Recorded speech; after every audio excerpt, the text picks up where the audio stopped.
desafío como familia, en lo individual y como familia, poder estar capacitándose.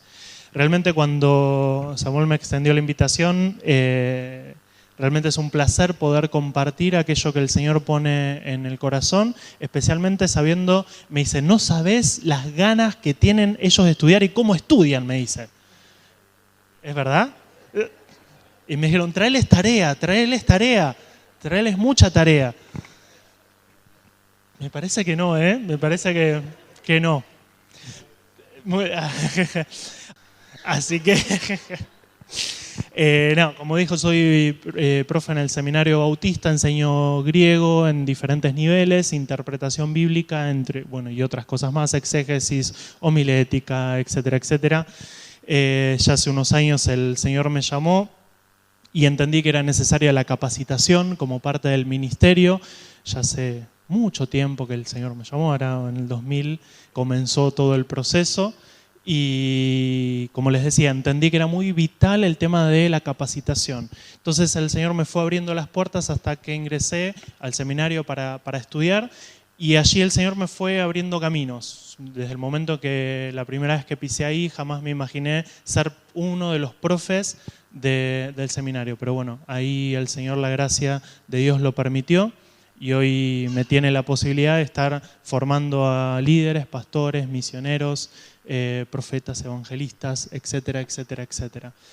Y es un placer también compartir con cada uno de ustedes, futuros pastores, profetas, evangelistas, ministros, apóstoles, misioneros, etcétera, etcétera, etcétera. A todo lo que el Señor puso en tu corazón y todos esos sueños que Él tiene para cada uno de ustedes. Y es un placer, como les decía, poder compartir aquí este tiempo. Además, con mi señora nos estuvimos desempeñando en el ministerio pastoral un tiempo, en una iglesia en Lomas, una iglesia bautista allí en Lomas, de Zamora. ¿Conocen? Yo soy de Quilmes, la República de Quilmes, no sé si conocen, así que estuvimos... bien, acá tengo unos quilmeños. Estuvimos ahí en la primera de Lomas, sirviendo un tiempo acompañando al pastor Pérez. Después de ahí estuvimos sirviendo en otra iglesia en Quilmes y ahora por lo pronto estamos orando y, entre comillas, descansando, ministerialmente hablando, con todo este tiempo familiar. Así que, bueno, qué bueno tener gente de los pagos de allá. Bien, vayan abriendo un libro muy interesante, que es Apocalipsis 1:8. Ahí tenemos un pequeño texto que ustedes lo van a ver proyectado en griego, no se asusten. Eso que está ahí es Apocalipsis 1:8, según lo que dice el Nuevo Testamento griego. Y lo que quería traer un poquito es como para pensar, a ver, es un pasaje muy interesante, no nos vamos a detener demasiado, pero sí quiero empezar a remarcar una cosita que es la que nos va a dar pie para todo lo que viene después. ¿Por qué? Dice, yo soy, ¿cómo dice? El Omega, sí. Y después dice, Ego imito alfa kaito, yo soy el alfa y el omega. Dice, Señor el Dios. Y después dice, el que es, el que era y el que ha de venir. ¿Creemos eso? Amén. El hecho de que ha de venir es esperar el retorno de Jesucristo. Bueno, cuando nos metemos a estudiar un poquito el texto griego, ¿sí? Yo les voy a dar el resultado. No les voy a contar todo el proceso de cómo llegamos a eso. Pero cuando empezamos a estudiar un poco el texto griego, vamos a darnos cuenta que el último verbo, ese de el que ha de venir, tiene la idea de expresar una acción continua, una acción que está en proceso, una acción que se está dando. Es decir, el que era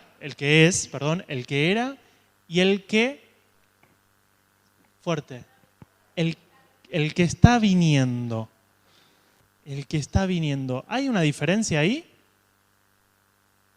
¿Por qué? Exactamente.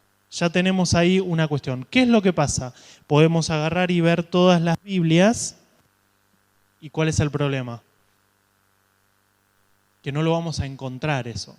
¿Por qué? Porque son esos pequeños matices que nos da el estudio de un idioma bíblico. Son esas cosas que uno puede ir recogiendo cuando se mete dentro de un texto. Ahí nos llama la atención el hecho de que tenemos que estar preparados para la venida del Señor. Por eso ahora quiero compartirles un texto que vamos a trabajar. Yo les dije que él me dijo que les traiga tarea, ¿eh? Así que tengo acá unas hojitas para repartir. No sé si alcanzará para todos. Y ahí vamos a tratar de pensar un poquito cómo nos podemos acercar a descubrir esas cosas que tiene el texto bíblico. Para eso vamos a trabajar un texto que para mí es se encuentra en uno de los evangelios preferidos y además es un texto muy interesante y que lo he trabajado en varias ocasiones, que es el que encuentran allí en Marcos 3, del 1 al 6, que quiero que también busquen y tengan abierto en sus Biblias. Antes de que sigan mirando sus hojitas, quiero contarles un poquito algo más, que tiene que ver el por qué hay tantas versiones. ¿Cuántas versiones conocen en español? ¿Cuántas traducciones conocen en español? Fuerte. Dios habla hoy.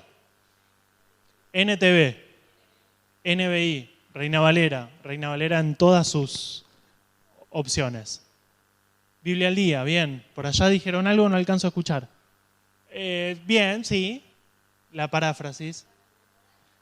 Reina Valera contemporánea entraría dentro de lo que es Reina Valera, que tenés Reina Valera 1909, Reina Valera 60, Reina Valera 95, Reina Valera actualizada, Reina Valera contemporánea, Reina Valera latinoamericana, Reina Valera 2000. Pellita, sí, eso es una cuestión, la tenemos que dejar de lado porque sirve para otros propósitos, pero es útil, está acá. ¿Alguna otra más? Biblia textual, muy bien. ¿Qué otra más? ¿Conocen alguna más? Biblia de Jerusalén, Biblia de las Américas, Nácar, Colunga, Cantera e Iglesia, Latinoamericana, Biblia del Peregrino, etcétera, etcétera, Biblia del Mundo Hispano, etcétera, etcétera, etcétera. Es decir, en español. Gracias a Dios que hoy tenemos esta innumerable cantidad de traducciones. Creo que algo han visto y lo han desarrollado el tema de en el siglo XV, allá por el 1400, ¿qué Biblia tenían para leer? ¿En qué se leía en ese momento? En latín, la Vulgata, exactamente. ¿Y si no sabías latín? Bueno, arreglate. Si no sabías latín, no leías la Biblia y además no tenías una Biblia en tu casa. ¿Cuántas Biblias tienen ustedes en su casa? A ver, ¿quién tiene una Biblia en su casa? Bien. ¿Quién tiene más de 3 Biblias en su casa? ¿Más de 5? ¿Más de 10? Bien. Eso no existía. De vuelta. En el siglo IV, estamos hablando ya por el 350 aproximadamente, una Biblia valía 30.000 días de trabajo. Saquen la cuenta de lo que ganan ustedes, no lo digan en voz alta, saquen la cuenta de lo que ustedes ganan en un día de trabajo. ¿Cuál es el ingreso de la familia, el ingreso de una persona en un día de trabajo? ¿Lo tienen en mente? Bueno, multiplíquenlo por 30.000. 10 pesos ganamos por día de trabajo. Ponele 300.000 pesos. Una Biblia. 100 pesos. 3 millones de pesos. Y estamos hablando que 100 pesos por día serían unos 3.000 pesos por mes, teniendo en cuenta laburando todos los días. Entonces, más o menos 5 millones de pesos. Y con la inflación ni les cuento, ¿no? Pero bueno, dejemos ahí. Gracias a Dios que tenemos todas esas versiones. La pregunta es, que me la han hecho muchas veces, ¿cuál es la mejor versión? ¿Cuál es la mejor versión? No. ¿Cuál es la mejor versión? ¿Hay alguna mejor versión? Exactamente. Todas las versiones tienen su propia riqueza. Hay un autor, como les decía, frente a la pregunta de qué versión es mejor, no hay una respuesta. Porque la pregunta está mal planteada. Porque no hay una Biblia que es mejor que la otra, una traducción que es mejor que la otra. Cada una persigue diferentes propósitos. Por ejemplo, la traducción en lenguaje actual surgió como un proyecto de traducción para chicos en edad escolar. puntualmente primer ciclo de primaria. Fue pensada para ese público. ¿Qué pasó? Obviamente arrasó con las ventas. ¿Por qué? Por el tema del lector promedio. Leer Reina Valera a veces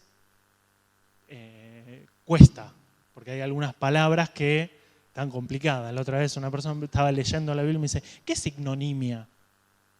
Bueno, bien. ¿Todos lo sabían? Qué bueno, bien, muy bien. No me van a decir que no, está bien. Dejémoslo ahí, está bien. Todos lo sabían, todos lo tenían presente. Pero no es una palabra muy común, ¿sí?, que tenemos en cuenta. Entonces, tenemos que pensar también para qué fue cada una de estas versiones. David Alan Black, un autor, propone resolverlo en una frase. Él dice, una versión y muchas versiones.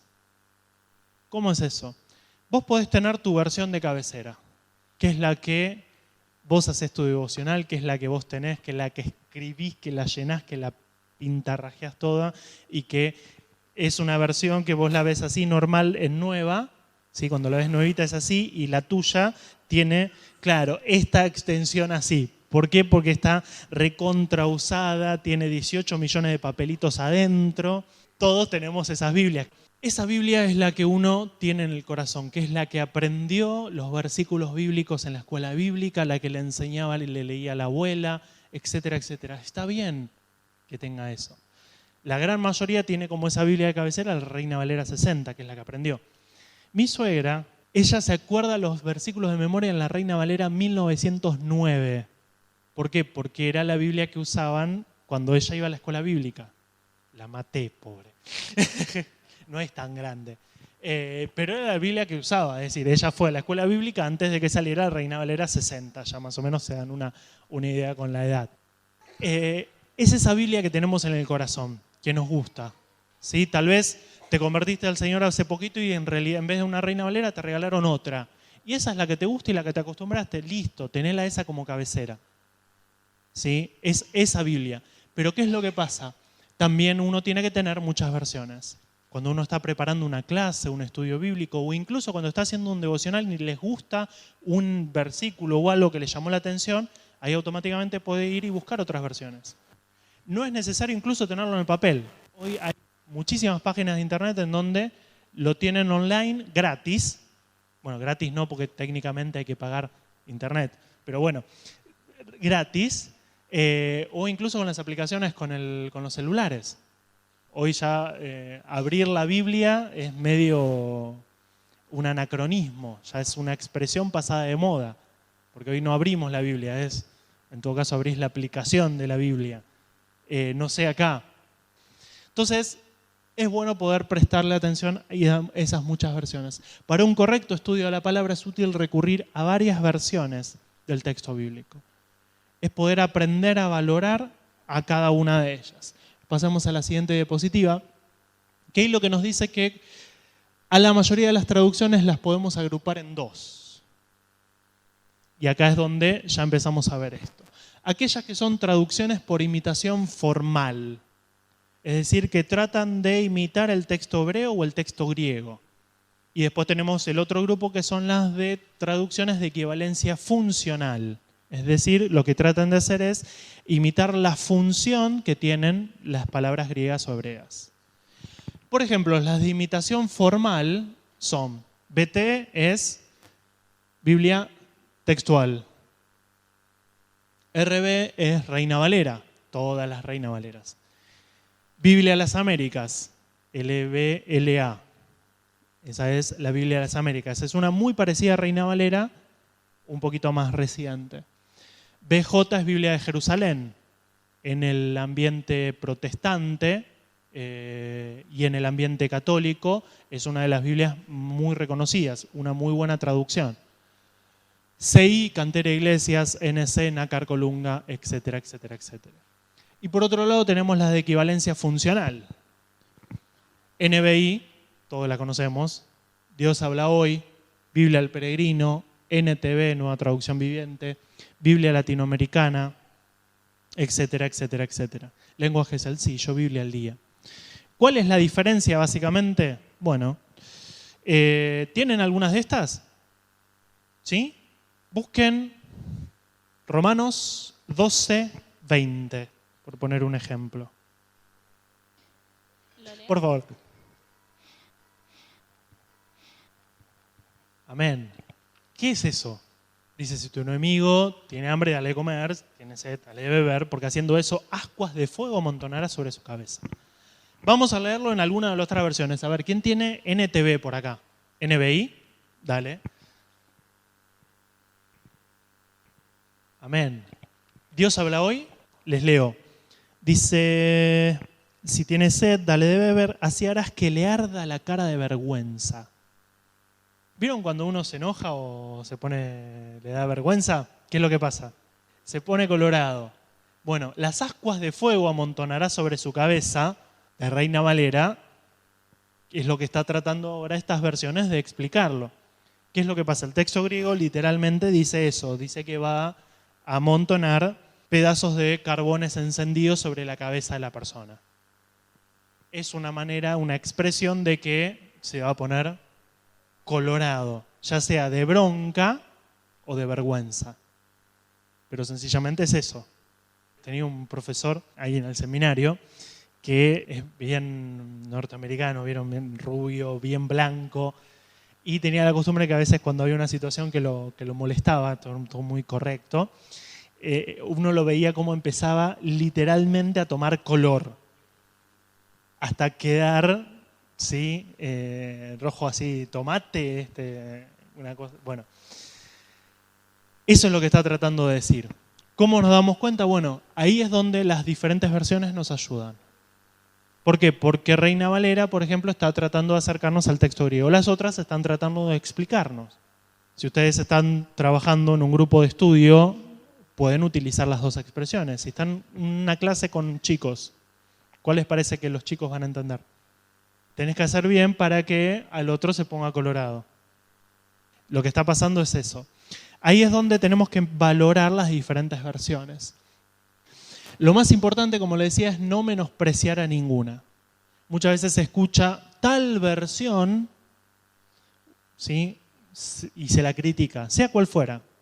La realidad es que todas las versiones que tenemos son útiles. Todas las traducciones que tenemos son válidas.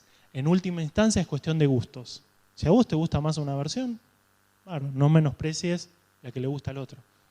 No hay Biblias heréticas, salvo la de los testigos de Jehová y la de los mormones, ¿no? Pero, es decir, esas son Biblias producidas por sectas. Estamos pensando en Biblias que nosotros conocemos, ni siquiera las católicas, ¿eh? Cada versión puede recoger algún elemento del texto griego o hebreo que otras no lo hagan. Por eso es importante comparar varias. Parafraseando al famoso texto de Pablo, tenemos que examinarlas a todas y retener lo bueno de cada una de ellas. Especialmente, como les digo, si estamos preparando una clase, un estudio bíblico o incluso haciendo algo en lo personal. Para eso vamos a hacer un pequeño ejercicio como para pensar. ¿Sí? Tienen ahí, esto es una digitalización, una copia de este que yo tengo acá. No estoy vendiendo. Este es mío, tiene sello y todo. Que es el Nuevo Testamento en 4 versiones. Es útil, ¿por qué? Porque como pueden ver, tiene Reina Valera, Dios habla hoy, Biblia de las Américas y NBI. Entonces uno de una sola leída tiene las 4 versiones. Puntualmente vamos a estar trabajando allí Marcos 3, el texto que les dije, y es el que ustedes tienen allí en su hoja. ¿Qué es lo que quiero que hagan? De a 2, lo pueden hacer de a 2, de a 3. Tomarse unos minutos para leer, ¿sí? Y ver qué diferencias hay entre las versiones. Y marcarlas, anotarlo. Esa hoja es de ustedes. Pónganle nombre, ¿sí? Y esa hoja se la quedan ustedes como parte de hoy. Fíjense, lean, miren qué diferencias pueden encontrar entre una y otra. Y después vamos a compartir. ¿Les parece? ¿Hacemos el ejercicio? A ver qué tal sale. Vamos a tomar unos minutos para hacerlo. Yo voy a ir mientras también viendo y pasando acá por el medio. Bueno, versículo 1, a ver. Yo leo Reina Valera y ustedes van prestando atención las otras. A ver, vamos a hacer yo voy leyendo Reina Valera y tenemos acá un grupo, vamos a dividir en tres. Allá, aquella franja, ¿sí? Los fariseos. Tenemos acá. Después, de acá, para este lado, ustedes, ¿sí? Son los saduceos. ¿Está bien? Ustedes van a leer Biblia de las Américas. Ustedes, los fariseos, van a leer NBI. Ustedes van a ser los herodianos, ¿sí? Y ustedes van a prestarle atención a Dios habla hoy. Yo leo Reina Valera. ¿Sí? Yo soy el sumo sacerdote que lee Ustedes vayan prestando atención, vayan siguiendo la lectura y notando las diferencias. ¿Está bien? Otra vez entró Jesús en la sinagoga y había allí un hombre que tenía seca una mano. Empecemos por ustedes los saduceos que tenían Biblia de las Américas. ¿Qué diferencia encontraron? Sí, bien, al revés el orden. Bueno, ¿algo más? A ver, por allá, a ver. Mano tullida, no es seca. Allá como dice entonces, Américas, ¿qué dice? Seca. NBI, ¿qué dice? Paralizada. ¿Es lo mismo? ¿Es lo mismo una mano seca, una mano tullida, una mano paralizada? ¿Es lo mismo? No, no es lo mismo. Bueno, ahí es donde uno, cuando dice, bueno, yo tengo que predicar sobre este pasaje. Bueno, miro esto y hago ahí una marca. Hagan ahí una marca que esa palabra es diferente. ¿Por qué? Porque ahí uno tiene que prestarle atención. ¿Qué está pasando acá? Bien. ¿Qué más? ¿Qué otra diferencia encontraron? ¿Cómo? En otra ocasión, y la otra vez dicen otra vez. Bueno, pero ¿es muy diferente eso? Puede haber cierta diferencia, pero no es tan notoria. Esto es una práctica, ¿eh?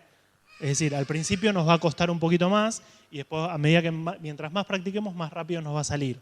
Y más fácil nos vamos a dar cuenta de cuáles son las importantes y cuáles no. ¿Hay otra más? ¿Cómo? Muy bien. ¿Y las otras cómo dicen? ¿Ven la diferencia? Biblia de las Américas dice que Jesús entró en una sinagoga. Las otras dicen entró en la sinagoga. ¿Hay diferencia? ¿Cuál es? O que la conocían todos. Si ustedes se ven, se conocen, voy a la iglesia. ¿Por qué? No es la única que hay, sino que es la que conocemos. Claro, si yo digo, y si en cambio después ven y dicen, voy a una iglesia, estás diciendo que me invitaron y que vas a otra iglesia, no especificas cuál. Bien, muy bien notado eso. Ahí otra vez lo marcan. ¿Un dato más?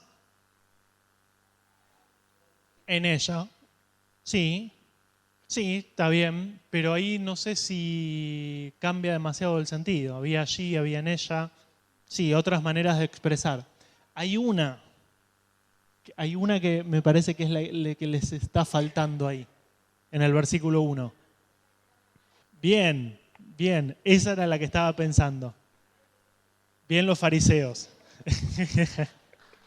Esa es una diferencia. Jesús no aparece en NBI. Y en Biblia de las Américas aparece en cursiva. ¿Vieron?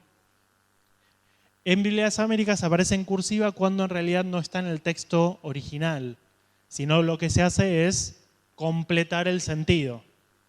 ¿Por qué? Porque viene hablando de Jesús. Literalmente dice, en otra ocasión entró en la sinagoga. ¿Quién? ¿Y de quién viene hablando? De Jesús. Entonces lo único que se hace es aclarar, no cambia demasiado el sentido. ¿Sí? ¿Se entiende? ¿Va bien? A ver, ¿qué encontraron allí en el versículo 2? A ver. Bien, día de reposo y sábado. En realidad es lo mismo, porque el día de reposo es el sábado y el sábado es el día de reposo. Es solamente para aclararlo. Así que esa no vale, otra. Bien, entonces la diferencia tienen, acechaban, espiaban, observaban, no le quitaban la vista de encima. ¿Qué nos ayuda a ver esa comparación? Está bien, pero ¿todas qué implican? Es decir, que lo tenían a Jesús como bajo la lupa, como para ver si se mandaba alguna, ¿sí? Para en cualquier momento. Bueno, cuando uno ve todo esto, ve que son diferentes, pero uno empieza también a reconocer que están tratando de expresar algo. ¿Qué cosa? Eso de no quitarle la vista de encima, de observar, de espiar, de acechar. ¿Sí? Lo estaban persiguiendo como para ver qué era lo que podía llegar a ser. Esto nos ayuda mucho, tiene muchas ventajas. Uno va viendo, ¿sí?, estas diferentes palabras y va entendiendo y va metiéndose en el texto. Y además tiene otra ventaja, porque ustedes al leer, por ejemplo, 4 versiones, ¿qué es lo que van a estar haciendo? Leyendo el texto bíblico al menos 4 veces. Entonces ya van a estar metiéndose más con el texto, entonces van a tener mucha más soltura cuando lo estén compartiendo. No vamos a seguir haciendo esta comparación, pero ustedes ya me siguieron. Ustedes son muy inteligentes, ya le agarraron la mano enseguida, se entendió. Porque quiero que podamos avanzar con otra cosita y que podamos ver un aspecto más que nos pueda llegar a ayudar cuando estamos trabajando con un texto bíblico. Seguimos con el que tienen ahí y podemos avanzar en la otra mitad de la hoja. Generalmente cuando uno está estudiando un texto bíblico, uno dice, bueno, ¿qué es lo que podemos sacar del texto? Y uno a veces escucha a algún predicador o algún autor o lee escucha a algún evangelista y ve que a veces empieza a tirar ciertas cosas, a decir ciertas cosas y uno dice, wow, qué bueno, ¿de dónde lo sacó? ¿Cómo pudo llegar a formarlo? Bueno, no hay ningún misterio, es sencillamente sentarse y leer, ¿sí? Durante mucho tiempo, ¿sí? ¿Por qué nosotros necesitamos estudiar esas palabras? Porque un texto bíblico está formado por palabras. Cualquier texto en realidad está formado por palabras. Así como un equipo de fútbol tiene diferentes integrantes, diferentes jugadores, un texto se va a componer de diferentes palabras. Uno cuando ve los diferentes jugadores, uno dice, bueno, a ver, ¿por qué y cómo es que las cosas funcionan? Lo mismo pasa en una iglesia, en un ministerio. Cuando uno entiende el trabajo en equipo, ahí es donde uno puede tener un ministerio exitoso, no solamente en una persona, porque si no es un trabajo en equipo. Y es donde empezamos también a valorar el trabajo del que tengo al lado, o el trabajo del que tal vez se queda atrás y que no pasa adelante. Con un texto bíblico, dejo acá este momento exhortativo, con un texto bíblico tenemos lo mismo. Les pongo un ejemplo. ¿Qué sentido tiene la palabra mano? Yo digo, me duele la mano izquierda. ¿Cuál es el sentido de la palabra mano ahí?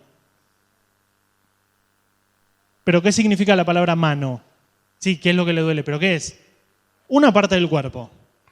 ¿Sí? Ya sé que es obvio. Esperen, no me tiren con nada. Esperen un segundo, ¿sí? Por favor. Ahora van a entender cuando les siga la segunda. La General Paz es doble mano. Sentido, exactamente. Dirección. ¿Es el mismo sentido mano arriba que abajo? ¿Vieron que les dije que me tengan que tener paciencia? Otro ejemplo más. ¿Me das una mano?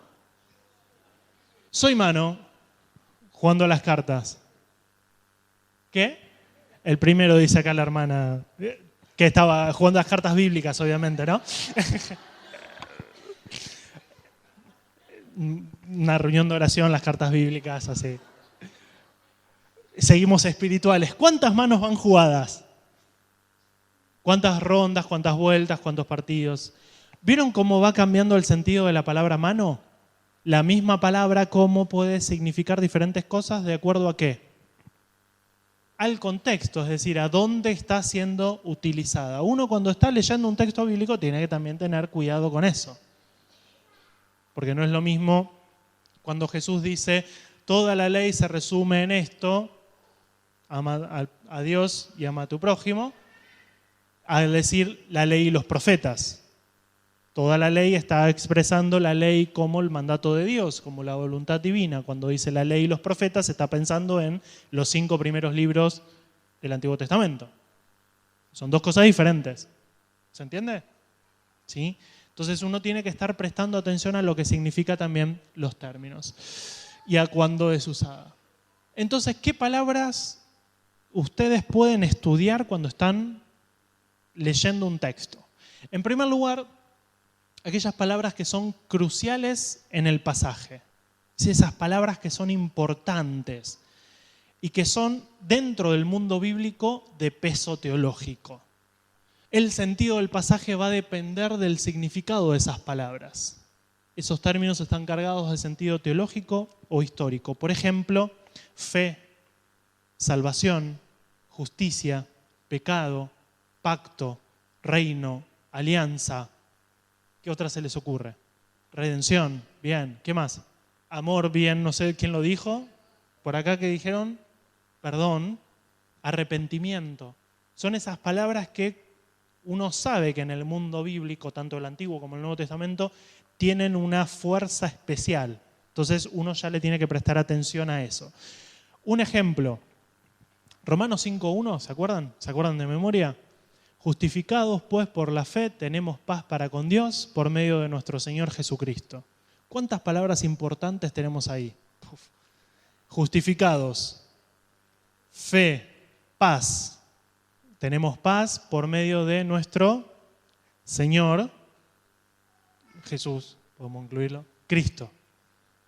¿Vieron todas las palabras que en un versículo Pablo ahí nos tira una tras de otra? ¿Por qué? Porque está resumiendo todo una sección que viene desarrollando allí desde el capítulo 3 en adelante. En otras partes solamente hay alguna que otra palabra suelta. Entonces, agarran un resaltador o del color que tengan y marcan las palabras en su texto del color amarillo. Entonces ya saben que automáticamente visualmente le ponen amarillo. Digo amarillo, ustedes le inventan el color que quieran, ¿eh? Lo importante es que ustedes lo puedan reconocer. Seguimos con el segundo grupo de palabras, son aquellas palabras que ahora se van a repetir. Por regla general, el autor va a indicar el tema que está desarrollando repitiendo las palabras que lo expresan, de modo que debemos prestar atención a esas palabras que se repitan. Tienen 2 Corintios 1, 3 al 7. Por favor. 2 Corintios 1, 3 al 7. Bendito sea el Dios y Padre de nuestro Señor Jesucristo, Padre de misericordias y Dios de toda consolación, el cual nos consuela en todas nuestras tribulaciones, para que podamos también nosotros consolar a los que están en cualquier tribulación, por medio de la consolación con que nosotros somos consolados por Dios. Porque de la manera que abundan en nosotros las aflicciones de Cristo, así abunda también por el mismo Cristo nuestra consolación. Pero si somos atribulados, es para vuestra consolación y salvación. O si somos consolados, es para vuestra consolación y salvación, la cual se opera en el sufrir las mismas aflicciones que nosotros también padecemos. Y nuestra esperanza respecto de vosotros es firme, pues sabemos que, así como sois compañeros en las aflicciones, también lo sois en la consolación. ¿Se ve? Sí, claramente este pasaje es muy notorio, cómo va repitiendo el tema. Otra vez en las bienaventuranzas, ahí en Mateo 5, o el verbo permanecer allí en Juan 15. Son algunos ejemplos de este sentido. Entonces uno ve eso y claramente agarra un fibrón verde y empieza ahí a marcar esas palabras repetidas. Puede ser uno, pueden ser varias que se van repitiendo. Siguiente, entonces ya tenemos cruciales y repetidas. Siguiente, en tercer lugar, buscamos las figuras literarias. ¿Qué es una figura literaria? Bueno, es cuando es una expresión, las palabras no se usan en un sentido literal, sino como una imagen o una representación verbal. Por ejemplo, si yo quiero decir que el pan está muy duro, ¿qué digo? Bien, este pan está duro como una piedra. O este pan es una piedra. ¿Es una piedra? No. ¿Qué es lo que quiero decir? Yo digo, estoy muriendo de frío. Literalmente es así, pero ¿qué es lo que estoy queriendo decir?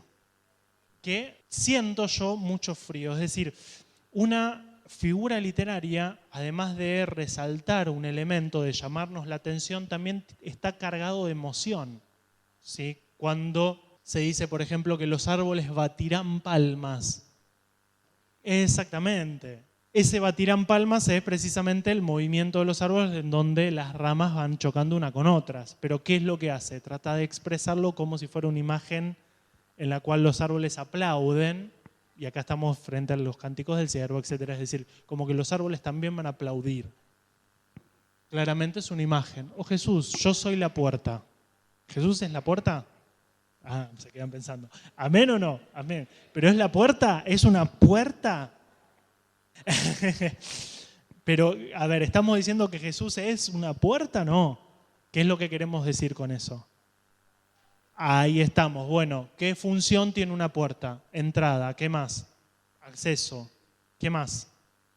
No, en la puerta no hay una salvación implícita. Vos lo estás infiriendo de que es la entrada al cielo, ponele. Pero esa entrada, la función es de la entrada. Un cambio, bien, un paso. ¿Qué más? Una separación, muy bien. Protección. Ven cómo ahora uno cuando empieza a ver la figura literaria, uno empieza a darse cuenta de todos esos elementos. Y eso es lo que está queriendo transmitir, ¿sí? Y así como eso, hay muchísimas figuras literarias que a veces nos la pasamos desapercibida. El Señor es mi pastor. Amén. El Señor es nuestro pastor. ¿Es nuestro pastor? No me están entendiendo. Literalmente, ¿es nuestro pastor? No. Es tramposa mi pregunta. Literalmente no es nuestro pastor. No me tiren con nada. No me saquen de contexto. Me llegan a sacar de contexto acá, termino condenado en una pira. No es nuestro pastor porque no somos ovejas, primero. No somos ningún tipo de ganado nosotros, ¿sí? Si no decimos somos el ganado de Dios, no sé. No somos nosotros ningún tipo de eso. Estamos expresando, ¿qué cosa? La relación que el pastor tiene con sus ovejas, que es la de cuidado, la de protección, la de guía, etcétera, etcétera, etcétera. ¿Sí? Yo siempre pongo el ejemplo con esto. ¿Cuántos de nosotros vimos una oveja en vivo y en directo, fuera de un zoológico? Bueno, bien, bastante. Eso pasa con la gente del sur y la del oeste. Pregúntenle a alguno de Capital, ¿cuántos vieron una oveja en vivo y en directo? ¿Por qué? Bueno, ahí es donde uno tiene que entender esa figura literaria. Bueno, seguimos acá con esto. Entonces tenemos que prestar atención a esas figuras literarias y le ponemos un azul para identificar. Y por último, para completar allí el cuadrito, vamos a señalar esas palabras que son ambiguas, desconcertantes o difíciles. Vieron que nosotros hicimos un ejercicio comparando versiones y nos dimos cuenta que las diferentes versiones traducían en el versículo 1 una expresión de manera diferente. ¿Se acuerdan cuál? Bien, el tema de la mano. Seca, tullida o paralizada. Bueno, eso es algo difícil. ¿Por qué? Porque las Biblias no se ponen de acuerdo. No es lo mismo seca, no es lo mismo tullida, no es lo mismo paralizada. Porque apuntan también a diferentes elementos. Una cosa es una enfermedad, otra cosa es una discapacidad. Estamos hablando de dos cosas diferentes. Entonces ahí uno tiene que prestar atención para decir, bueno, a ver, acá voy a estudiar y acá le voy a prestar atención a esto. O tal vez tiene que ver con que no entendemos la definición de esa palabra. O, como les dije, diferentes traducciones no se ponen de acuerdo en la manera de traducir. Entonces ahí uno dice, a esto le voy a prestar atención. Y ahí completamos el pequeño cuadro que tenemos con 4 diferentes palabras a estudiar. ¿Se animan a hacerlo con el texto de Marcos 3? Vamos, elijan una versión, por ejemplo, tomen si quieren Reina Valera o la que ustedes prefieran, y elijan y vayan completando allí en el cuadro qué palabras repetidas, qué palabras cruciales, qué palabras difíciles y qué figuras literarias hay. ¿Bien?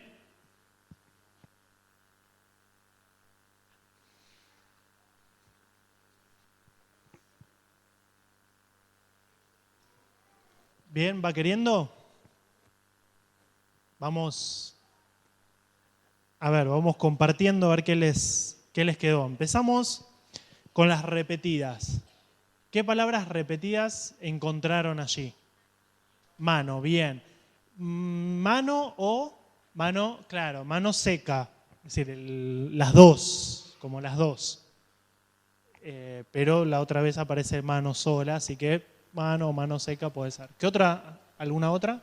Sábado o día de reposo, que es lo mismo, de acuerdo a la versión que hayan escogido. ¿Qué más? Bien, hombre, curiosamente, porque todo pasa con un hombre del cual no sabemos más nada. Lo único que sabemos es que tenía una mano seca, tullida, paralizada o lo que fuera. ¿Alguno encontró alguna repetida más? Sinagoga, tal vez sinagoga. Puede ser, sí. Vida, dicen por allá. Bien, puede ser. Pero creo que las más notorias en cuanto a repetición son mano, o mano seca, y sábado. Eso ya nos está mostrando por dónde pasa el tema. Porque de alguna manera el problema pasa que todo eso ocurre ¿cuándo? En un sábado. ¿Y cuál es el problema que lo origina? La mano de este anónimo, del cual no sabemos nada. Bueno, ¿qué figura literaria aparece? Bien, dureza de corazón. Muy bien. Entonces, tenemos ahí el tema de dureza de corazón. Estamos tan acostumbrados a veces a ciertas figuras literarias del texto bíblico que no nos damos cuenta. ¿Dureza de corazón es literal? No, no puede ser literal. Corazón puede ser como crucial, pero dureza, es decir, porque no es algo que tiene esa connotación teológica en el texto bíblico. Corazón puede ser, sí. No en el pasaje tal vez, pero sí en el mundo bíblico el corazón tiene cierta importancia. ¿Qué palabras cruciales, hablando de palabras cruciales, encontraron? A ver, vida, sinagoga puede ser. No, eso no tiene peso. Ustedes porque se están alentando ustedes mismos, pero no. Es decir, ¿qué palabra tiene una carga teológica ahí? Puede ser el tema del sábado, salvar, bien, sanar, bien, ahí lo podemos enganchar con sanar, tal vez. Bien, sí, algo habíamos mencionado eso, hacer bien o salvar. Y ese es lícito.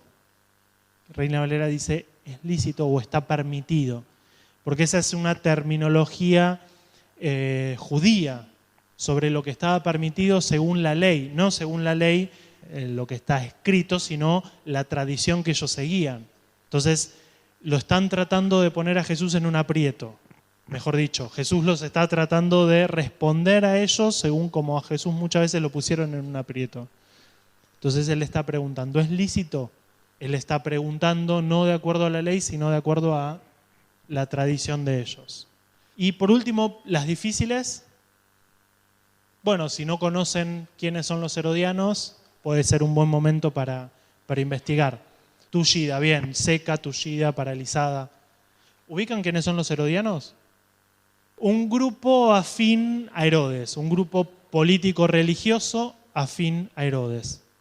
Es un grupo que tiene afinidades tanto religiosas como políticas, y especialmente en este caso afín a un determinado político. Bien, ahí ustedes se armaron un cuadro con ciertas palabras que son importantes en el pasaje, que les van a dar pistas para interpretarlo, para entenderlo. Entonces después de ahí uno tendría que empezar a chequear cada una de esas palabras y ver qué es lo que significa, cuál es la palabra griega que está detrás, y a chequear eso, es decir, ver qué palabra griega o qué palabra hebrea, si están trabajando un texto del Antiguo Testamento, se trata, y ahí uno dice, mirá, tenemos esto. Porque, por ejemplo, cuando en Lucas 5 se cuenta el llamamiento de Pedro, vieron que salen a pescar, que estuvieron pescando toda la noche y Jesús le dice, tirad allá, y los muchachos le dicen muy sutilmente, estuvimos trabajando toda la noche. Yo soy pescador,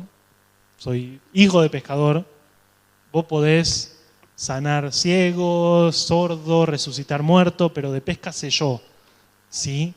No me digas dónde tirar para pescar. Pedro parece como tener esta reacción. El texto aclara a Lucas que ellos son pescadores. ¿Y Jesús qué le dice después cuando termina? ¿Qué van a hacer? pescadores. Nosotros leemos en la Biblia y aparece las dos veces exactamente lo mismo. Pero cuando miramos el texto griego vemos que son dos palabras completamente diferentes. Cuando dice ellos son pescadores, está apuntando a aquel, es un término de caza, de pesca, que implica que el animal muere, ¿sí? Y que es un tipo de anzuelo, por así decirlo.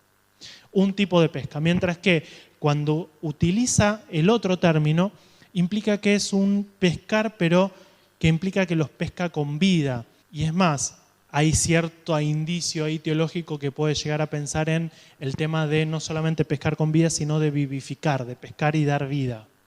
Cómo cambia el asunto. No es eso de pescar y amontonar, sino de tener una finalidad. No es de aumentar nuestras redes y a tener la barca llena, llámese iglesia, llámese lo que quieran llamar. Sino lo que importa es el pescado, que esté vivo, es decir, la persona que viene a Cristo, prestarle atención y ver qué es lo que esa persona necesita para que su vida sea una vida íntegra. ¿Cómo lo sacamos? Y bueno, por la palabra griega que tenemos ahí.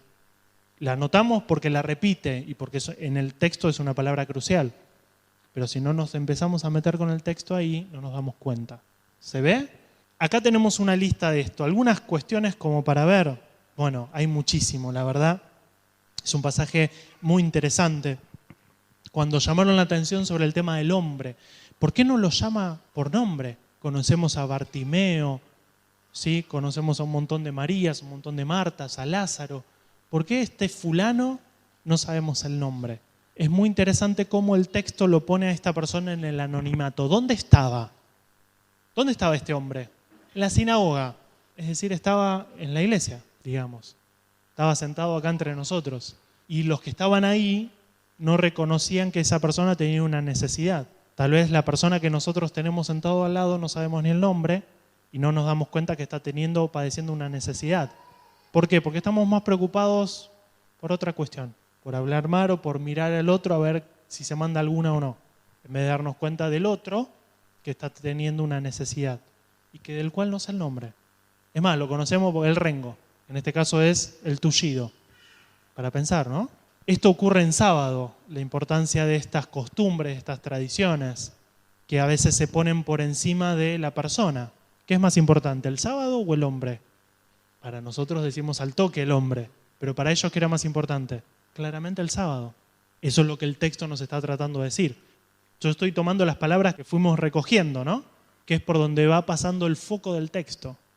Entonces, cómo ahí prestamos muchas veces atención a ciertos tecnicismos, a ciertas cuestiones, cuando en realidad después nos damos cuenta que nos perdimos el rumbo. Además, otra cosa, pasa con el tema de la mano. Fíjense en que la mano, después en el versículo 5, dice que la mano le quedó restablecida, le fue restaurada sana. La mano ahora pasa a ser como un personaje. No dice que la mano le fue curada, sino que la mano le fue restablecida, es decir, volvió a su normalidad. Estoy pensando cómo resumir un montón de cosas acá. Fíjense en Jesús cómo los mira. Dice que los mira, sí, entristecido, pero también con enojo. ¿Por qué? Por la dureza del corazón. Es decir, tenemos una persona con una dificultad en la mano, llámese sequedad, llámese tullida, llámese paralizada, pero esos otros que tenían paralizado, tullido, ¿qué cosa? Corazón. Porque no podían detectar la necesidad del otro. Frente a la mano, Jesús, ¿qué ve? ¿Y cuál es su reacción? Una reacción de misericordia, de amor. Frente a esa otra dureza, frente a esa otra situación, ¿cuál es la gravedad? Los mira con enojo y entristecido. Todos decimos que queremos que el Señor pose sus ojos sobre nosotros. Amén. Pero queremos esa mirada, ojo, porque el Señor puede mirar de diferentes maneras. Puede mirarnos con alegría, con agrado, pero también puede mirarnos de esta manera. Tenemos que ver cómo está nuestro corazón. No dejarnos endurecer por las diferentes situaciones de la vida. Ese mirar alrededor, ¿qué es lo que ve? Jesús está mirando alrededor. Imagínate que Jesús hoy está acá en medio nuestro y mira alrededor. En ese momento Jesús, ¿qué es lo que vio? ¿Qué vio? En los otros, ¿no? ¿Por qué se entristeció? Porque ¿qué es lo que vio? Dureza del corazón. La misma expresión, eso de mirar alrededor, se usa en 3:34, en Marcos 3:34, búsquenlo. Marcos 3:34. Cuando mira alrededor, ¿qué ve? Fuerte. Exactamente, su familia, la familia de fe. El mismo término que se utiliza en el capítulo que estamos viendo. Es la misma expresión, el mismo verbo. Jesús puede estar mirando alrededor. Hay que ver qué es lo que ve. Puede mirar una familia de fe o puede ver, ¿sí?, una dureza de corazón. Lo mismo con el tema de acusar, motivo para acusarle, dice. Es el mismo verbo que se usa únicamente después en el capítulo 15, cuando cierra el Evangelio, que es cuando a Jesús, ¿qué le están haciendo? Acusándolo para matarlo. Fíjense en cómo esas cosas nos van ayudando a enriquecer. O sea, yo estoy acá tirando cosas, no las estoy desarrollando, pero imaginen de esto cuánto podemos hablar, cuánto podemos predicar, cuánto podemos enseñar, cuánto podemos nosotros también aprender primero. Antes de enseñar, antes de predicar, antes de explicar. ¿Cómo podemos nosotros prestar atención a esto? Y por último, lo que es significativo, me estoy pensando tantas cosas. Cuando Jesús les pregunta, le dice, ¿es lícito hacer bien, salvar una vida, o hacer el mal o quitar una vida? ¿Qué es lo que hace Jesús? Lo sana. Hace el bien, salva una vida. Supuestamente infringe la tradición, no la ley, porque la ley permitía, ¿se acuerdan el pasaje de que si el burro se cae o el asno se cae, lo pueden levantar aunque sea día de reposo? Entonces, le parece irónico que si una persona estaba padeciendo esa necesidad, no hacer algo en sábado. Mencionaron lo de confrontar. Fíjense en las veces que Jesús dice, Jesús le dijo al hombre, dijo a los otros. ¿Cómo termina el versículo 4? ¿Ellos qué hacen?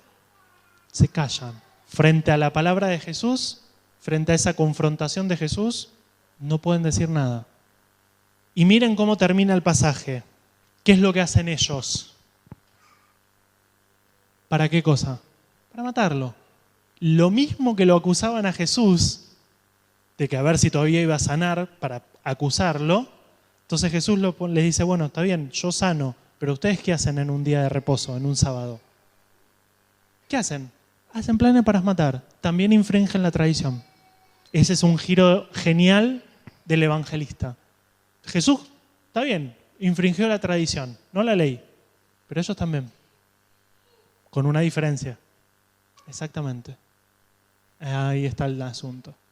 Y ahí después ya, imagínense acá cómo lo podemos desarrollar en los mensajes. Tienen para un mes de mensajes. Y podemos ver, a ver, la restauración de la mano no es solamente la mano, no es solamente una sanidad, también es una reinserción en la sociedad, porque que esa persona tuviera la mano así significaba que no podía trabajar, significaba que religiosamente estaba excluida, no podía participar del culto.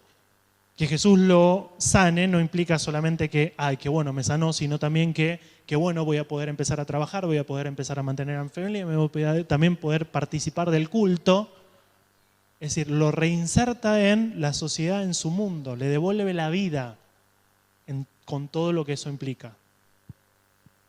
Tenemos que realmente jugar con el texto bíblico, poder verlo de esta manera, cómo nos va enriqueciendo el texto, cómo nos va llamando la atención y vamos encontrando diferentes elementos. Eso está ahí, eso está acá.